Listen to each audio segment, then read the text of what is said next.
Hola, buenas tardes. ¿Cómo están todos? Bienvenidos. Gracias por estar aquí con nosotros nuevamente. Ahí estamos esperando a Nico, Instituto Financiero, nuestro invitado del día de hoy, para dar inicio a nuestra cuarta edición de Hablemos de Mercado. Muchas gracias por estar aquí. Hablemos de Mercado, el podcast de inversiones andinas que te enseña y actualiza en finanzas.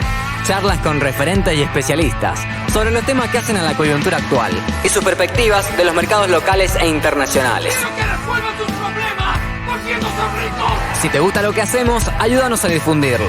Dale like para enterarte de nuevos capítulos. Ahora vení y escuchá con nosotros este nuevo episodio. Bueno, si quieren vamos empezando. Me avisan si se está escuchando ok. Fer, Juan, Chucho, Juancho, ¿se escucha bien? Genial, Juancho, ahí llegan las manitos. Suponemos que sí, dale, buenísimo. Bueno, vamos arrancando primero que nada con un pequeño repaso de lo que fue el mercado esta semana. Vaya semana, ¿no? Una semana difícil y muy interesante y muy divertida para hablar de mercados. La verdad que pasaron un montón de cosas esta semana, sobre todo en el mercado local. Difícil hablar del mercado local y abstraerse de todos los sucesos políticos que ocurrieron este fin de semana, ¿no? Donde apareció un off del ministro Culfas culpando a los funcionarios del Ministerio de Energía por armar una licitación a medida de Techín. La verdad que fue un escándalo político. Obviamente terminó con la renuncia de Culfas y el presidente pidiendo la renuncia y siendo reemplazado por Daniel Scioli. Encima, en la carta de renuncia, Culfas ratificó sus dichos tirando munición gruesa contra el ala kirchnerista. Así que bueno, estuvo muy entretenido eso. Por supuesto, obviamente al mercado no le gustó para nada esta noticia, en especial a los activos SER, que mostraron grandísimas liquidaciones a lo largo de toda la semana, en especial ayer, donde se corrieron incluso hasta los market makers. Fue una liquidación agresiva, salvaje, donde se puede decir que se rompió la curva SER, una de las pocas cosas que entendemos venía siendo atractiva para los inversores locales, sobre todo con el dólar planchado como hasta ahora. Incluso se pudo ver al ANSES y al BCRA saliendo a comprar deuda SER en la rueda de hoy para frenar el derrumbe. La verdad que fue un día bastante movido. Estuvimos analizando y escuchando ayer a Juli Josovich respecto de cuáles creíamos que podían ser las posibles causas de este derrumbe en la curva SER. Estuvimos haciendo un listado de cuáles creemos que son. Obviamente el factor político es una, como siempre en nuestro bendito país, el mercado siendo influenciado por la política. Puede haber también un efecto estacional para lo que es el pago de compromisos impositivos o aguinaldos en el mes de junio, y también una supuesta toma de ganancias con un primer semestre y realmente un año y medio que ha sido bastante bueno para el carry trade. Otro tema que asusta siempre es el BCRA, que sigue sin acumular reservas, nos acompaña precio y nos acompaña cantidad en commodities, y aún así el BCRA no puede acumular reservas.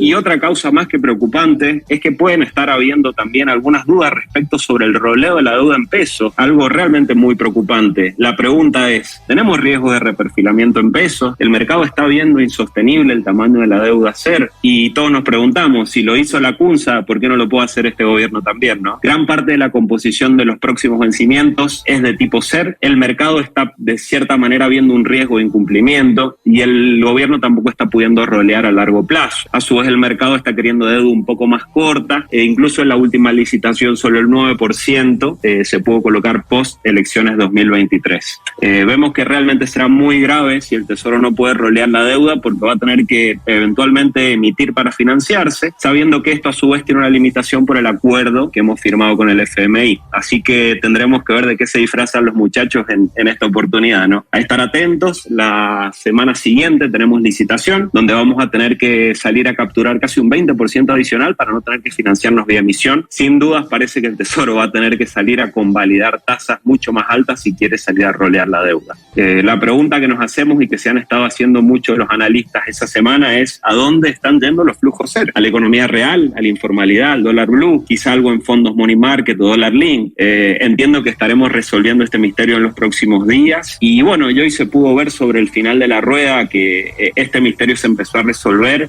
a partir de la gran alza que tuvieron los dólares financieros en la jornada de hoy. El MEP con una suba del 3,8%, el CCL con una suba del 4,5%, ya el CCL casi tocando los 220 pesos nuevamente. Así que bueno, parece que los flujos están yendo para el lado del dólar, como es de esperarse, ¿no? Con respecto a lo que es los bonos en dólares, por supuesto también sintieron el impacto y siguen tocando mínimos históricos. Han caído casi un 50% desde que salieron a cotizar, con un riesgo país que está ya cerca de los 2.000 puntos básicos. La probabilidad de fall al 2030 es casi un 100%, lo cual es una locura. Obviamente la renta variable se comportó también de la misma manera. Creo que el único héroe en el lío de la renta variable fue Folsim, que anunció esta semana el pago de dividendos de 9 pesos por acción, lo cual representa un dividend yield aproximadamente del 6,6%, y pareciera ser quizás que el sector de la construcción es el único que está resultando atractivo en caso de un bull market o un cambio de tendencia. De hecho, hoy fue, creo que uno de los pocas acciones que tuvieron un rendimiento destacado en el Merval. Pasando un poco al plano del mercado internacional, la tasa americana se mantiene arriba del 3% y el petróleo continúa al alza, hoy tuvo un pequeño recorte. Estos son datos no muy alentadores para analizar el futuro de la inflación y el rendimiento de las acciones en Estados Unidos. A pesar de este supuesto, el mercado continúa moviéndose sin un claro catalizador y estamos todos a la espera de la inflación que se publica mañana. Así que bueno, todos estar muy atentos qué es lo que va a pasar con este dato que creemos que es fundamental. Se está hablando de próximas subas de 50 BPs. Bueno, tendremos que ver si la Fed confirma por ese lado. Con respecto a los índices de Estados Unidos, hoy también tuvieron un bastante mal día. Dow Jones cayendo casi un 2%, S&P 2,4%, Nasdaq 2,75%. Así que bueno, a esperar qué es lo que sucede mañana con el dato de la inflación para ver cómo siguen un poquito los mercados internacionales. Bueno, haciendo este breve resumen de mercado, vamos a pasar a presentar a nuestro invitado del día de la fecha, Instinto Financiero. Nico, un gusto poder estar aquí con vos charlando. ¿Cómo estás? ¿Todo bien? Hola Fede, ¿cómo andas? ¿Se escucha bien? Bien, se escucha perfecto. Un gusto y muchas gracias por acompañarnos. No, por favor, primero que nada, gracias por la invitación y por tenerme en cuenta para llamarme. Buenísimo. Bueno, muchas gracias por participar. Hacemos una breve introducción. Nico es analista y operador de mercados bursátiles. Además, un grandísimo comunicador que hace foco en una forma de comunicar muy amena, sobre todo para personas que no están interiorizadas en el mundo. Para nosotros es un gran educador y con la falta que hace la educación financiera en este país. Así que bueno, va a ser un placer y un gusto hablar con vos, Nico, en el día de hoy. Bueno, muchísimas gracias. Muchas gracias por la presentación. Dale. Bueno, pasamos siempre la dinámica es preguntarte un poquito en el plano personal para no empezar amargando a toda la audiencia con la semana fea de mercados que hemos tenido. Contanos un poquito, siempre le preguntamos a nuestros invitados si te acordás a partir de qué edad o qué suceso te decidiste dedicar al tema de los mercados. Sabíamos que antes trabajabas en una empresa logística. ¿Cómo se fue dando esa migración tuya desde un trabajo quizá no financiero hacia un trabajo un poquito más relacionado con las finanzas? Empezó realmente desde antes, cuando trabajaba de vendedor en un local de griferías, y bueno, después de una falsa promesa de estabilidad me vi enfrentado a tener que mantener un departamento cerca de donde estaba trabajando, mantener con otra fuente de ingreso ese departamento. Después de esa falsa promesa de continuidad en ese trabajo, tuve que buscar una alternativa para buscar flujo de efectivo y lo encontré en el mercado, en ese momento en el mercado argentino y en el mercado americano, que logré mantenerme con eso hasta que conseguí esto que bien decís vos, que es el trabajo de logística. Una vez que ya estaba establecido en el trabajo de logística, pude complementar ambos mercados, tanto de relación de dependencia, en ese caso de logística, también con las finanzas. Entonces, como en su momento, en la desesperación que tenía por mantener el departamento, tenía que buscar esa fuente de ingreso y por suerte tuve buenos comunicadores como algunos de los que están acá, como Tenkan y muchas de las personas que en ese momento también comunicaban mucha información, que pude aprender de una manera muy rápida, más que nada el tema de la gestión de riesgo, como para no sobreexponerme a diversos riesgos que ofrecía en ese momento el mercado argentino. Entonces pude estabilizarme y de alguna forma me sentí obligado a retribuir a la comunidad todo lo que iba aprendiendo, y de ahí empezaron a surgir los hilos que todas las personas que siguen la cuenta seguramente en algún momento han leído.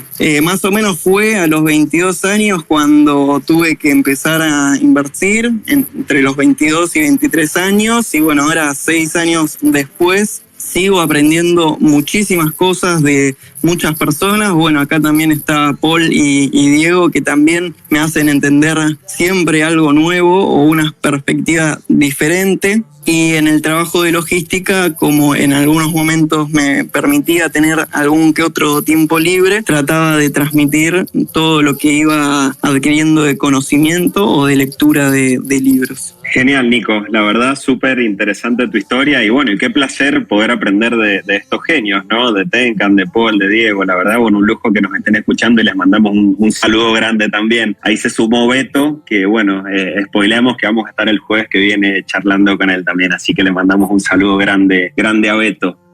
Bueno, Nico, sabemos que estás en Europa ahora, estuvimos hablando hace un tiempo para poder contactarnos. ¿Qué andas haciendo por aquellos lados? Bueno, lo principal fue tratar de evadir el problema constante, como bien dijiste en tu presentación, el problema constante de lo que es la política argentina y el sistema tributario que tanto nos presiona constantemente. Si bien en España sigue siendo dentro de la Unión Europea uno de los que más presión tributaria tiene, hay muchas más posibilidades de crecimiento de lo que había en Argentina. Entonces, como vi oportunidad para poder seguir creciendo tanto en lo que es finanzas como en el aspecto laboral, me pareció interesante por la edad y por el interés que tengo en el país, tener una mirada diferente y una experiencia diferente al venir acá y ver cómo me puedo también desarrollar a diferencia de lo que podía llegar a ser en Argentina. Lo que más me alejó de Argentina es esa presión tributaria de no poder constituir nada en concreto sin que te lo termine sacando el Estado. Entonces esa fue mi mayor desmotivación. Y a su vez también la inseguridad que había dentro de lo que era la zona donde vivía, que era en La Matanza, que es una zona complicada. Sí, la verdad que viene pasando mucho últimamente, que grandes valores del país se están yendo. La verdad es triste como argentino ver que cómo nuestros grandes talentos se van. Ojalá algún día lo podamos revertir, ¿no? Y bueno, seguramente, Nico, te va a ir muy bien allá, no solo en lo laboral, sino también en la experiencia de vida, que es lo más bonito. Así que, bueno, muchas gracias. Cerrando un poquito el tema personal, hablemos un poquito de mercado. ¿Cómo venís viendo la macro argentina? Venimos viviendo unos meses y ni hablar esta última semana, donde se vienen deteriorando absolutamente todas las variables macro, inflación corriendo al 6, BCRA quemando reservas a pesar del valor récord de la cosecha, con precios máximos históricos de la soja y el trigo en los últimos 50 años, la curva a ser destruida, incertidumbre política. A su vez ya estamos hablando de waivers para el tema del cumplimiento con las metas del FMI. Hoy el FMI anunció que hemos cumplido las del primer quarter, pero creo yo particularmente que estamos muy lejos de cumplir las del segundo quarter, sobre todo con el tema del financiamiento al tesoro. Nada, la verdad que te tiré todas pálidas. ¿Cómo venís viendo la situación macro actual de la Argentina? Creo que va a seguir lamentablemente todo igual por una cuestión de que no hay un cambio en el pensamiento, en el voto de las personas. Vemos, como dijiste vos bien al principio, los dólares financieros con una suba de un 4% en estos últimos días. Una volatilidad de deuda en pesos que retornarían las incertidumbres, la tensión cambiaria y además estos potenciales discursos que tiene Guzmán contra el mercado, que tampoco traen mucha calma, es algo que sigue desalentando a todo lo que sería la estructura macroeconómica del país. Entonces, como dijiste vos, se destruye la curva CER, al gobierno se le cierra el mercado en pesos, tiene elevados vencimientos de deuda que se empiezan a aproximar, que es una de las peores noticias en el peor momento, con una cosecha, como dijiste vos, en récord. Entonces, ¿a dónde se están yendo todos los flujos activos? Porque empieza a aparecer más la falta de credibilidad, el no tener un plan todavía establecido. En estos últimos 3-4 años no se definió, va a terminar el mandato de Alberto Fernández sin un plan estratégico sobre lo que tenemos que hacer con la deuda. Al principio se había dicho de que había sido un éxito el canje, pero tiempo más tarde vemos que no era tan color de rosas como lo veíamos, porque tenemos el riesgo país llegando nuevamente a los 2.000 puntos. Yo no tengo ninguna bandera política, pero cuando estaba Macri lo golpeaban mucho cuando llegaba a los 400 puntos, y hoy lo tenemos en 2.000 puntos básicos, y es el valor más alto desde el canje de la deuda. No quisieron vender, nos quisieron vender eso que había sido un éxito, y realmente es un fracaso rotundo. 2 años después del canje vamos de camino a otra reestructuración, y lo más grave aún es que haya posibilidad de que tengamos que reestructurar también la deuda en pesos. Entonces vemos que cada vez tenemos menos reservas, un rally de las tasas del Tesoro que va a tener que convalidar tasas más altas en próximas licitaciones, y hay que ver si eso llega a ser posible. Vimos en las semanas que vamos pasando que las licitaciones que ya son después del mandato de Alberto cada vez son más complicadas de conseguir inversores para seguir financiando. Y ni hablar del sell-off de los bonos CER, que al Tesoro se le cierran abruptamente el mercado, como dije recién, de la deuda en pesos. La curva CER desde el 2023 en adelante se invirtió. El mercado estaría viendo riesgos crediticios desde 2023 en adelante, entonces nos lleva a creer que podría llevarse a cabo otro reperfilamiento. Entonces hay mucho mayor temor en el mercado, y como dijiste, vamos a ver cómo se termina resolviendo a lo largo de las próximas semanas. Sí, ni hablar. Creemos que hay que estar muy atentos a la próxima licitación del Tesoro. Obviamente el mercado va a pedir tasas similares a las que puede encontrar en el mercado secundario, ¿no? Justamente cuando mencionabas el tema de la performance de los bonos post-canje, veíamos hoy que han casi caído un 50% desde que salieron a cotizar, que la probabilidad de default para el 2030 es 98%, o sea, es difícil. Sí, es altísima. O sea, ¿cuál es la salida, no? Eventualmente el color político que venga en el 2023 va a tener que tomar quizá una medida bastante extrema, ¿no?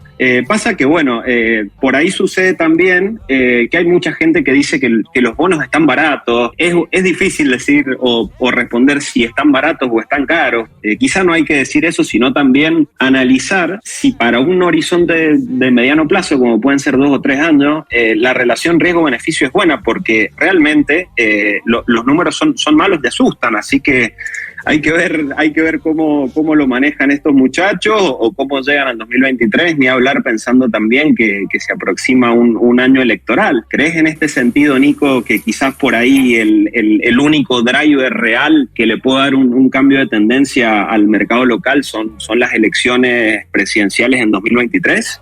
Sí, creo que es el único driver posible que pueda llegar a revertir la situación, pero de todas formas no hay un candidato que se oponga de manera firme al gobierno ni a lo que sería Cambiemos. hay muy pocas elecciones a la hora de elegir de manera política, y si bien es el único driver que se podría presentar como para dar un cambio, no hay un postulante que pueda llegar a hacerle frente a esta situación, o por lo menos no de lo que se está viendo hasta ahora. Además de que tenemos un nivel global bastante complicado, donde el Banco Mundial también ve riesgos de esta inflación, o sea, nuestra situación también se suma lo que sería la situación global, donde se reducen también los pronósticos de crecimiento, que se espera que el crecimiento caiga a 2,9%, si no me equivoco, desde lo que se había visto de un 4% aproximadamente, y un crecimiento reducido también a 2024. Entonces vemos una situación complicada a nivel global, y a su vez también todos los problemas que tenemos dentro de lo que sería financiero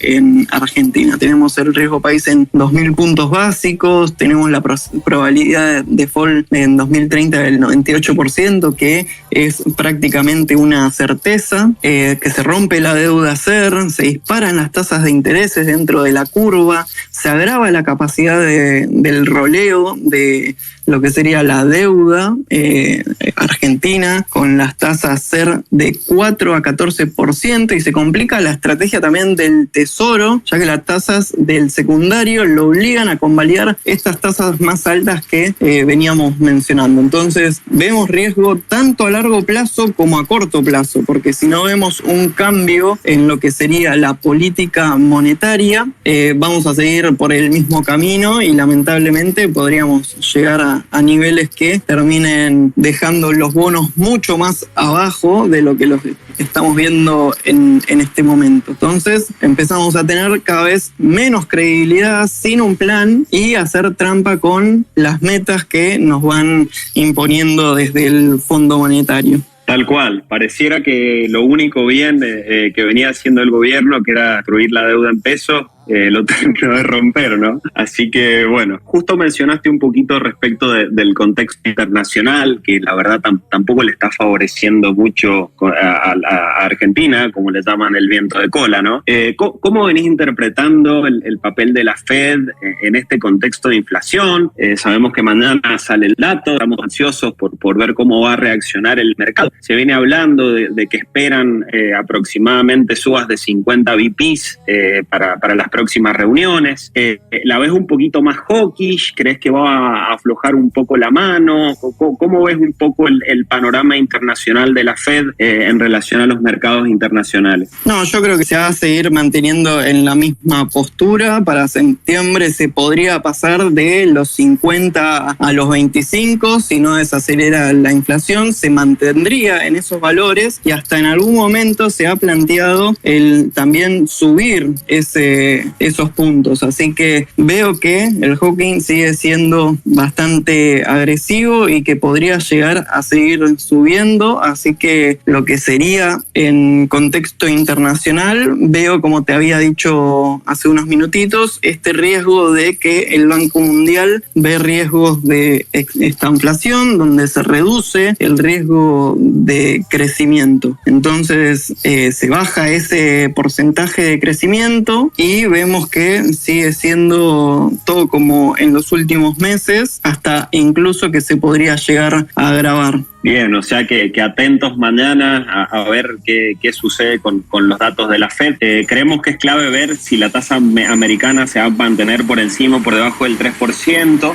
Y el precio del petróleo también, que tiene un efecto bastante importante a la hora de lo que tiene que ver con el futuro de la inflación y el rendimiento de las acciones en Estados Unidos. Así que desde nuestra perspectiva es importante siempre tener presente a cuánto está la tasa americana. Creemos que 3% más o menos es el valor que hay que mirar, a ver si estamos por encima o por debajo de eso. El precio del petróleo ni hablar, y bueno, y obviamente el dato de la inflación que lo conoceremos mañana. Ojalá que sea positivo para tener algunas buenas noticias en el contexto internacional. Bueno, a ver, hablamos mucho al principio del mercado local, obviamente fuimos bastante pesimistas en todo sentido, pero bueno, nobleza obliga, debo preguntarte, ¿estás viendo algún activo en el mercado local? ¿Por dónde irías si tuvieras que armar una cartera? ¿Bonos hard dólar, acciones, deuda en pesos? Bueno, imagino que no. ¿Preferís ser socio de un corporativo? ¿Te atrae un poquito más el upside de la renta variable en caso de que haya algún driver positivo? ¿Cómo ves un poquito el mercado local, tanto de acciones como de bonos? Quizás por el hecho de que me terminé yendo del país, dejé de darle tanta importancia al mercado local, pero también a nivel global, desde mi punto de vista, en este momento lo más inteligente fue reducir el porcentaje de mi cartera de inversión a un porcentaje mucho más chico,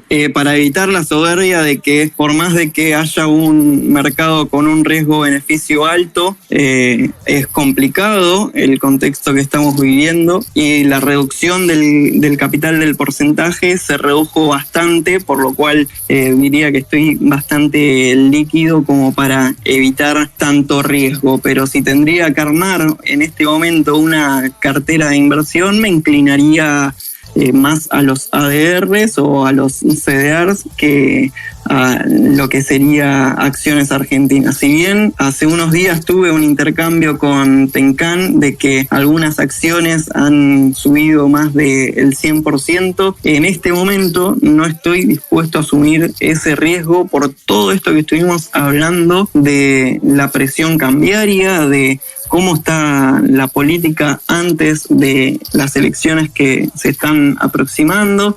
Entonces, desde mi punto de vista, lo más razonable, o quizás por lo que te dije al principio de la respuesta, por no estar tan vinculado hoy en día con los activos argentinos, lo más inteligente desde mi punto de vista fue reducir la cartera y en algunos casos mirar desde afuera, y si asumo un riesgo elevado, que sean con acciones americanas o directamente con ADRs. Recuerdo que hablábamos en nuestro primer episodio con Augusto Arguet, que nos dio una mirada bastante positiva del mercado. De hecho, está bueno por ahí, por eso escuchar las distintas opiniones y voces. Donde nos decía Augusto, recuerdo que desde el 2001 él se había prometido nunca más comprar una acción argentina, y creo que hace un mes volvió a comprar acciones argentinas. Él prefería o tenía una preferencia sobre lo que es renta variable y no bonos, principalmente porque prefería ser socio de corporativos y porque también el upside que veía en la renta variable era mucho más jugoso en relación a lo que podía ser los activos soberanos, ¿no? Así que bueno, esa también es otra opinión interesante de Augusto, más que calificada, ¿no? Obvio, sí. Y en ese sentido, con respecto a los bonos, coincido que no es un activo que en este momento me esté interesando. Sí, quizás por esa relación de riesgo-beneficio está bueno, porque podés derivar un porcentaje bajo y exponerte un poco más al riesgo con el equity, pero en este momento, como te dije, quizás no por falta de experiencia, sino por no querer operar sobre tanta volatilidad sobre las acciones argentinas, preferiría exponerme más a acciones americanas. Sí, totalmente. Y dentro de lo que son las acciones americanas, quizá alguna preferencia respecto a algún sector growth, por ejemplo, algo referido a las tech, por ahí que tuvieron nosotros entendemos un sobrecastigo en este último año. ¿Dónde ves que se puede generar un poco de valor en los mercados internacionales, en algún sector o en algún tipo de compañía o en algún tipo de empresa en especial? En ese sentido, trato de buscar en portales como Dataroma, no sé si la conocen, es una página donde muestran el portfolio de varios inversores corporativos, donde algunas personas lo llaman como smart money o dinero inteligente, que se lo considera todo aquel capital destinado a inversiones que se encuentran en manos de grandes instituciones de inversión, bancas de inversión o los propios bancos centrales, expertos de mercado. donde en esa página vamos a ver los distintos porcentajes que van agregando los inversores institucionales. En el caso de Warren Buffett hay un incremento de un 300% en la exposición que tiene, por ejemplo, en Chevron. Entonces, en esas situaciones, cuando no tengo un panorama claro, entro en páginas donde tenga esta información y empiezo a analizar ese tipo de cosas, por ejemplo, de Berkshire Hathaway. Un incremento de un 300% en acciones como Chevron o Activision, o también de Liberty Media, que es de Fórmula 1, o Floor & Decor Holding, y empiezo a analizar ese tipo de acciones como para sumar a mi portfolio.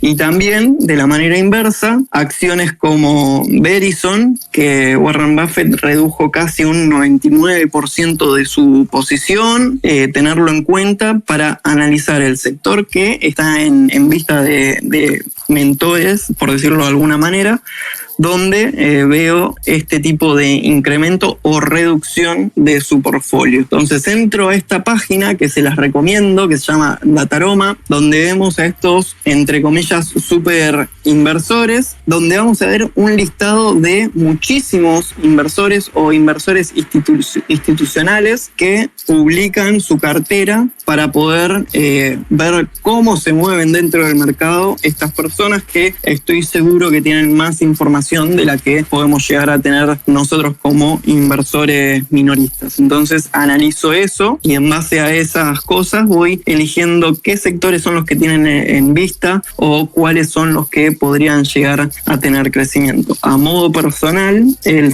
uno de los sectores que más me interesa a futuro es el de biotecnología, que lo he repetido en varios space y lo veo a largo plazo, más o menos a 3 a 5 años de horizonte. Pero para seleccionar activos particulares, miro páginas como esta que te estoy mencionando ahora, donde vemos, no sé, Bill Miller o Brian Lawrence, varios inversores que son reconocidos, entro en sus portfolios y veo qué tipo de acciones se repiten dentro de estos portfolios, como por ejemplo también Google o Amazon, Meta, algunos que optan por un poco más de riesgo como Netflix, y en base a esta sectorización veo cómo puedo invertir mi capital. Pero como te dije en la pregunta anterior, reduje mucho mi capital de riesgo en este tipo de renta. Sí, asumí un poco más de renta fija por medio de obligaciones negociables.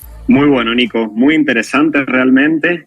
Otra opción que creemos también que es muy interesante para el inversor, dado que por ahí es difícil hacer el cherry picking y esa selección de acciones y quedar por ahí quizás sobrepuesto a una compañía o algún sector en particular, es por supuesto acceder a lo que son los CDR ETF, que nosotros creemos particularmente que es un gran instrumento, y la verdad fue fantástico que desde Vima los pudiesen habilitar.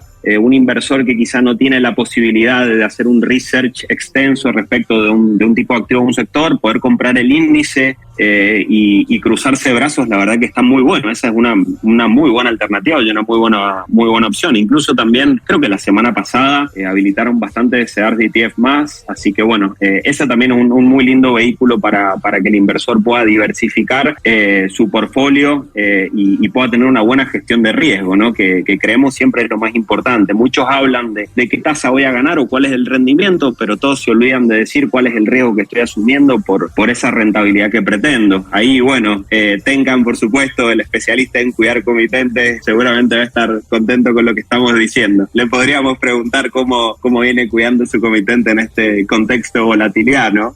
Bueno, también complementando a lo que te venía diciendo, hay otra página también para sumar al principio de tu respuesta, que es la Cámara Argentina de los Fondos Comunes de Inversión, donde damos por sentado que existe este registro de idóneos que forman estos fondos comunes de inversión. Hay una solapita que dice que podemos consultar el fondo y si nosotros tenemos la apertura de una cuenta en cualquier broker que nosotros estemos interesados, vamos a poder ver en qué está invirtiendo cada uno de los fondos y de esa manera también podés ver en qué están interesados. Y con respecto a lo que dijiste al final, es muy importante esa gestión de riesgo para evitar caer en una sobreexposición y terminar perdiendo más capital del que habíamos asumido implícitamente. Entonces, eso es una de las cosas principales que tenemos que tener en cuenta, el hecho de gestionar lo mejor posible nuestro riesgo, y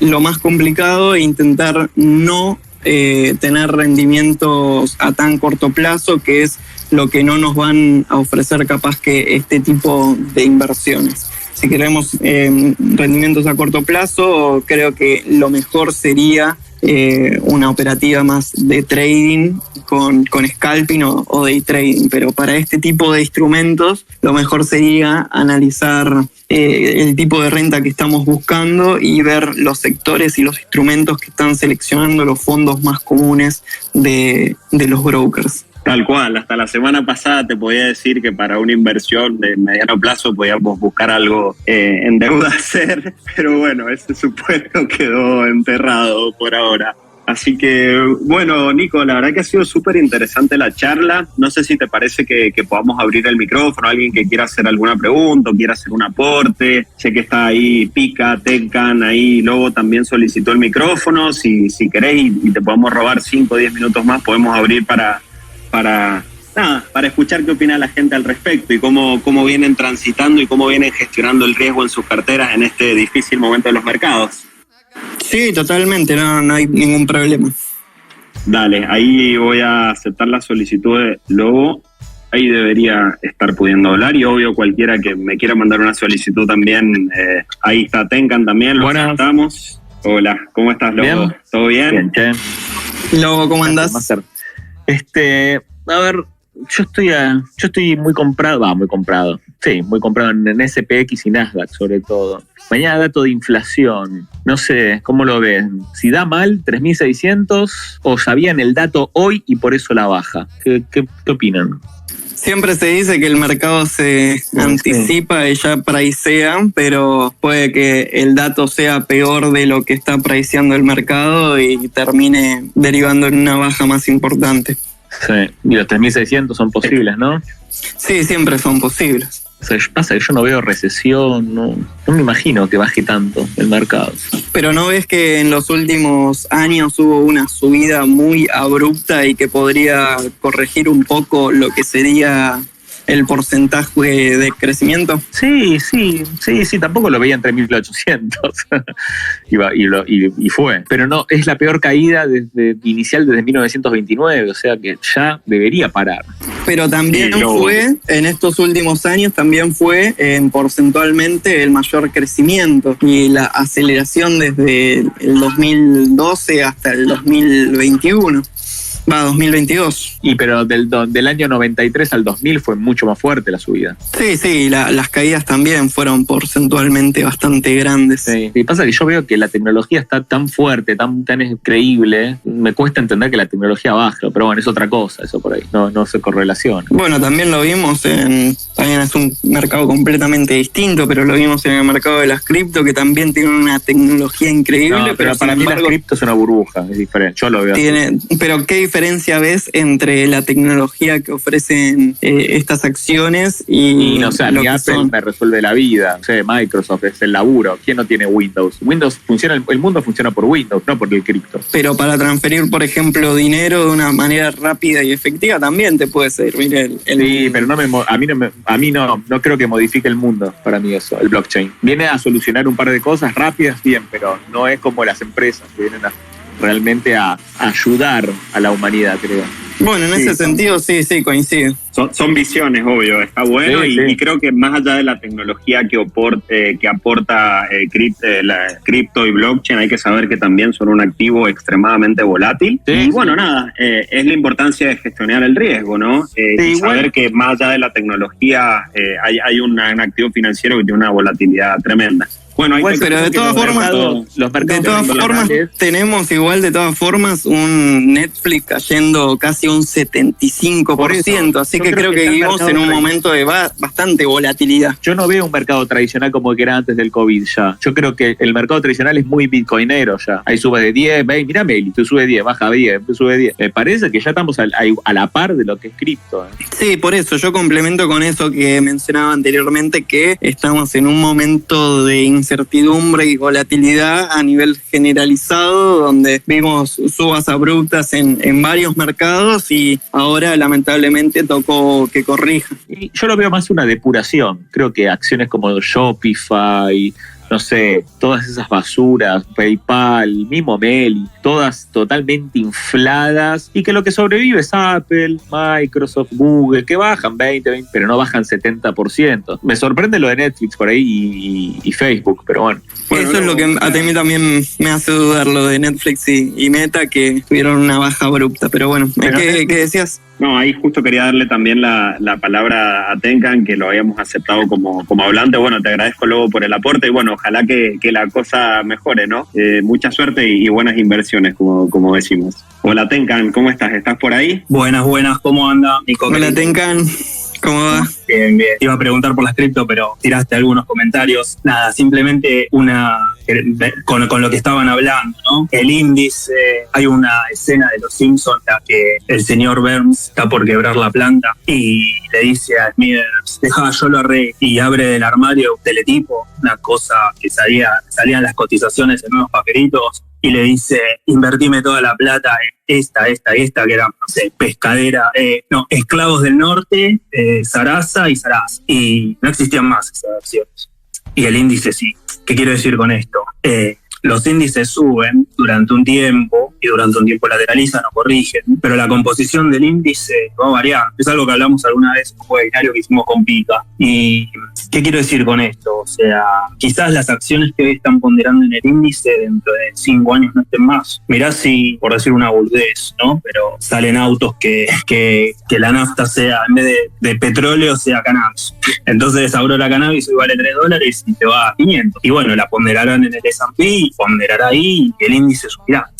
Y capaz una acción como ExxonMobil desaparece. Estoy tirando cosas muy sobre el andarivel o sobre el fleje, porque los mercados son eso. Los mercados son movimientos que quizás son más irracionales de lo que uno puede sostener su cuenta, ¿sí? O sea, quizás alguien que compró Meli en 2000 y la ve en 600 en unos meses y se quiere matar y perdió mucho. Y mucha gente dice, y no perdí porque no lo vendí. Ahora, si yo quería hacer una inversión en Meli comprando en 2000, esperando que vaya a 4000 y con ese 100% de diferencia comprarme un auto, por decir algo, y el auto lo necesitaba en 3 meses y hoy ya no lo puedes hacer. Es que un inversor no compra acciones, compra índices. Sí o no sé qué hace Warren. Digo, independientemente de... Yo no estoy hablando de un inversor que tenga, no sé, millonada. Yo hablo de la gente de a pie, estamos acá y lo que tratamos de hacer un mango del mercado. ¿Fue la idea? Sí, está más que claro y incluso también no estuvo tan errado tu analogía, porque los otros días salió una nota donde decían que creo que el 2035 la Unión Europea iba a eliminar los autos a gasolina. Así que el sector de los vehículos autónomos, no sé si van a andar a cannabis, pero a electricidad seguro en muy pocos años. Así que es bastante acertada tu analogía. O litio, o no sé, batería. Digo, uno no sabe lo que viene. Uno incluso con, no sé, las 15.000 criptos que están listadas, que quizás todas sean, muchas sean estafas, como bien Nico en su momento lo mostró. No sé, digo, o sea, un montón de gente pensaba que iba a vivir con Luna hasta los 70 años de la utilidad de Luna y no pasó. Entonces, lo que yo siempre trato de decir con esa frase que digo, cuiden la comitente. Cuidar la comitente no es estar líquido todo el tiempo. Cuidar la comitente es tener cuidado porque sos Nemo en un océano lleno de tiburones. Entonces, te puedes encontrar con 3 tiburones que no comen peces, como en la película, pero capaz te encontrás con 100 tiburones que te quieren comer. Y eso es lo que uno siempre, o sea, trata de pregonar cuando dice, chicos, cuídense, porque el mercado sube por escalera y baja por ascensor. O sea, lo que pasó con los bonos SER, ¿alguien lo esperaba? Cualquier persona en su sano juicio hace 3 semanas le decía a alguien conservador, comprate un bono SER, y cayeron 15% en 4 ruedas. Sí, en 4 ruedas pulverizaron toda la suba que habían tenido más o menos en los últimos 2 meses.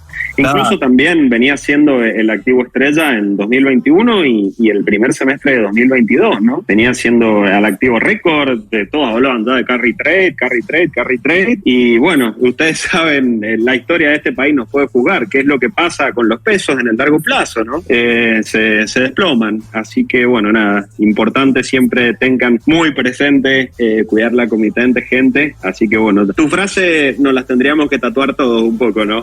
Sí, es del mercado ya. El contexto igual no ayudó tampoco. El norte se hizo pelota también. Sí, fue bastante general, así que bueno, nada, chicos, no les quiero robar más tiempo, sé que Instinto debe estar como con 4 horas más por allá. Datos importantes, nada, mañana sigamos de cerca lo que es el tema del anuncio de la inflación en Estados Unidos y la semana que viene sobre todo también lo que va a ser el tema de la licitación del Tesoro. Sabemos que tienen que salir a convalidar casi un 20% más, y solo el 9% de la licitación de lo que se licitó en la última fue post 2023. El mercado va a exigir una tasa más alta, así que bueno, creemos que en el plano internacional estar mirando firmemente qué pasa con la Fed, cómo se mueve la inflación, cómo se mueve el petróleo, cómo se mueve la tasa americana, y bueno, ya en Argentina por ahora paso a paso, día a día, sobre todo poniendo mucho foco en lo que es el tema de la licitación del Tesoro con este nuevo y gran problema que estamos teniendo. Así que bueno, si les parece, le agradecemos a todos los participantes. Gracias, Nico. No sé qué horas por allá, deben ser 4 o 5 horas más. Son 5 horas más, son las 12:20, pero no es problema ni molestia. Muchas gracias de nuevo por haberme invitado y por la gentileza de todas las personas que se quedaron hasta el final. No, por favor, un gusto. Gracias a vos, gracias a Tenkan, gracias a Lobo, los que se animaron a hablar, y gracias a toda la audiencia. La verdad fue un hermoso Spaces. Esperemos que les haya servido. Cuiden la comitente, gente. Robamos la frase de Tenkan. Y bueno, nada, en unos 4 o 5 días ya van a tener el episodio en Spotify para poder escucharlo de manera sincrónica. Un saludo grande, buenas tardes, buenas noches para vos, Nico, y bueno, nos estamos viendo el jueves que viene en otra edición de Hablemos de Mercado. Un abrazo muy grande a todos y gracias por acompañarnos. Muchas gracias y nos estamos viendo. Si te gustó el podcast y querés más información, seguinos en nuestras redes sociales, Twitter, Instagram, LinkedIn, o visitanos en nuestra web www.inversionesandinas.com. Dale al botón seguir para enterarte de nuevos episodios. Producido por Aldo Estordebur. Investigación y presentación, Nicolás Cibecas. Dirección, Federico Victorio. El presente podcast no supone asesoramiento financiero de ningún tipo, sino simplemente la opinión de los participantes. En caso de que quieras asesoramiento personalizado, contáctate con nuestro equipo. Inversiones Andinas, agente CNB 1325.